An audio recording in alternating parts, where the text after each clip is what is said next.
my name is Catherine Burns and I am 23 years old. I'm just going to talk a little bit about my influences, and I think it's really interesting with acting because you don't necessarily have to be influenced by the people that you see on TV, but the people that you bump into in everyday life and the people around you. And I was really lucky growing up to be raised by two very different cultures, a Welsh side of my family and a Hungarian side of my family.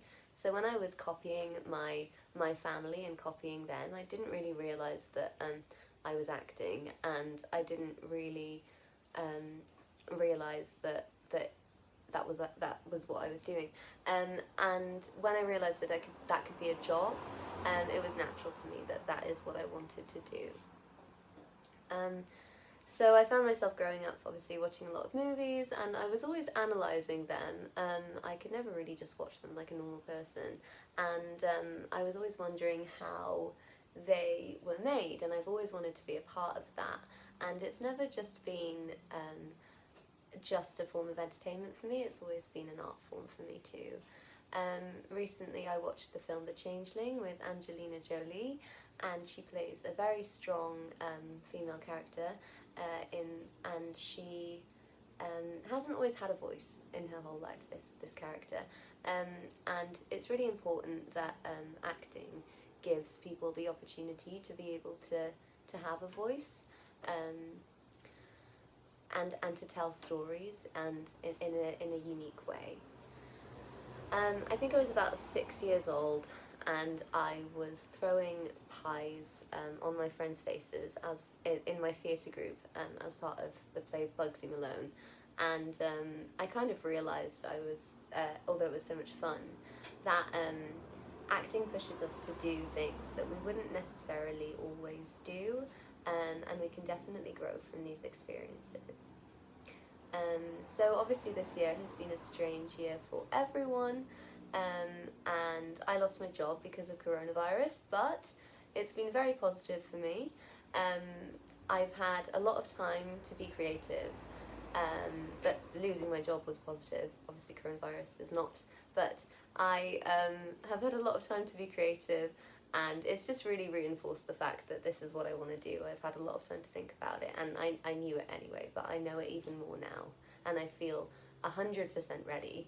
And I think if I looked back on my life and didn't think that I had tried to do this with every bone in my body, then I wouldn't feel like my life has been fulfilled. I have been lucky to have had a professional role in the past. I worked on Poblicum, and I played the role of Olivia Davis, who was a 18-year-old new mother who was addicted to heroin. So obviously it was very, very challenging, but it was very, very rewarding, and I loved every moment of it, and I look back at that with very fond memories. I loved working with other actors and learning from them, and especially working with directors who definitely taught me a lot.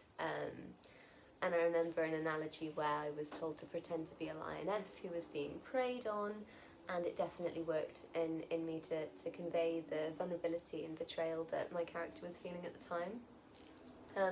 But the thing that resonated with me the most from working on that show was when I interviewed a recovering heroin addict, and she taught me a lot. She gave me a whole new perspective on things, and at the end she was telling me that she wanted me to promise to her that I would create a character that people could empathise with, so I could educate people on that matter. And that was really important to me, that we create characters that people can empathise with, that they normally wouldn't be able to. And so a bit like Angelina Jolie's character in The Changeling, and how that's resonated with me, I hope that I had a little role in that for somebody else. And that's what I want to continue doing, and that's why I want to go to drama school, so I can educate myself, and so I can experience every aspect of it all before I can go out and educate people in the way that I want to. So yeah, thank you, and I hope that you enjoy my video. For my first monologue, I'll be playing the part of the girl from the play Pretty Pieces by Charles Robson. In this scene, she is recalling a dream that she's had, and it's evident that this dream symbolises a lot of the childhood trauma that she has repressed. She's trying to tell her brother about the dream, but he's been dealing with this trauma by taking drugs, so he's quite unresponsive. And she has been dealing with it by locking herself away for a long period of time, and developing obsessions with inanimate objects, and becoming quite mentally unstable and delusional.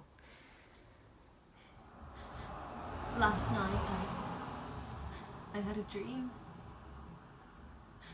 A strange dream. You were all twisted in the banks of some stream in this ugly old tree. And your eyes, I could hear you crying, like you were trapped and couldn't move, couldn't reach out. And me, well, the water wasn't water. It was made of blood. And I was trying to reach you. I was trying to swim through the stream, but my arms were getting so tired and I was being pulled under where I couldn't breathe, and then I heard screaming and then I woke up. Do you ever get dreams like that? Do you ever see things like that? When I woke up, I could hear voices. They weren't talking to me. I was just a doll in a box without feelings who just watches the world go by. But for 1 minute, the doll wakes up. For 1 minute, the doll wakes up and does something. Does something awful.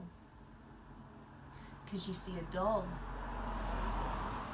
they don't know the difference between what's wrong and what's right. I'm so tired.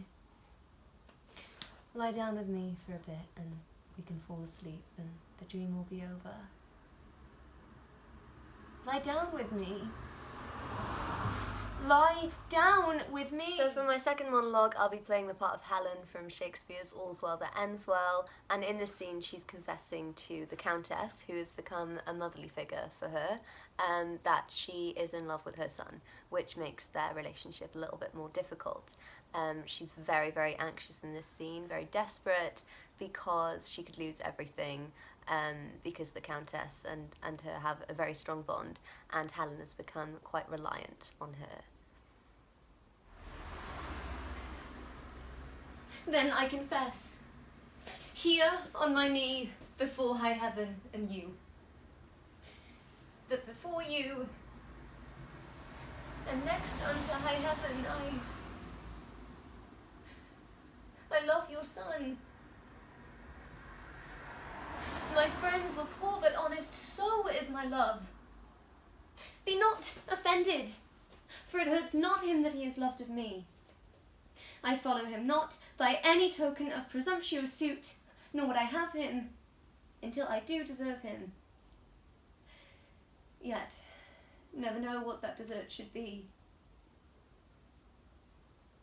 I know I loved in vain. I strive against hope.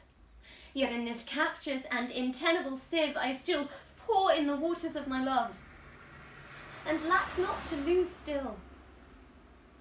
Thus, Indian-like, religious in mine error, I adore the sun that looks upon his worshipper but knows of him no more. My dearest madam, let not your hate encounter with my love for loving where you do. But if yourself, whose aged honour cites a virtuous youth, did ever in so true a flame of liking wish chastely and love dearly that your Diane was both herself and love?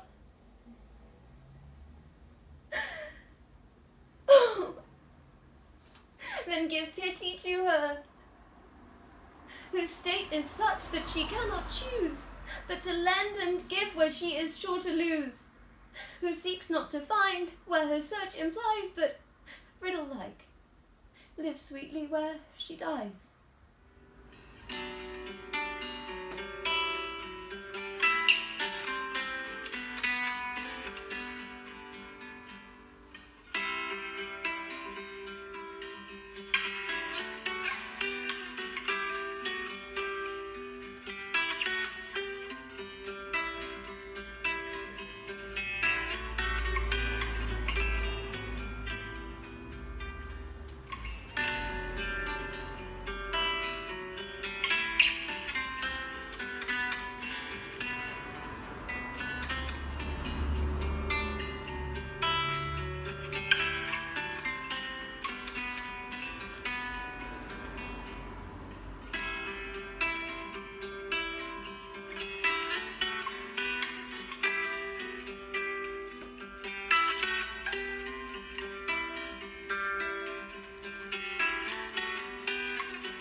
In Paris, France, read the news and it sure looks bad. They won't give peace a chance.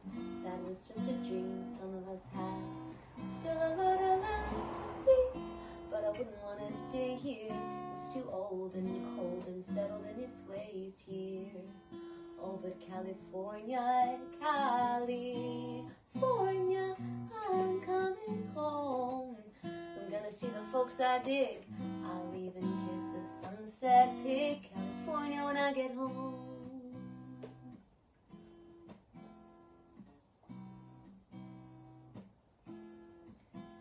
So I met a redneck on the Green Channel who did the go dance very well. He gave me back my smile, but he kept my camera and selling on the road, the red rogue. He cooked a omelette and stew, and I might have stayed on looking there, but my heart cried out for you.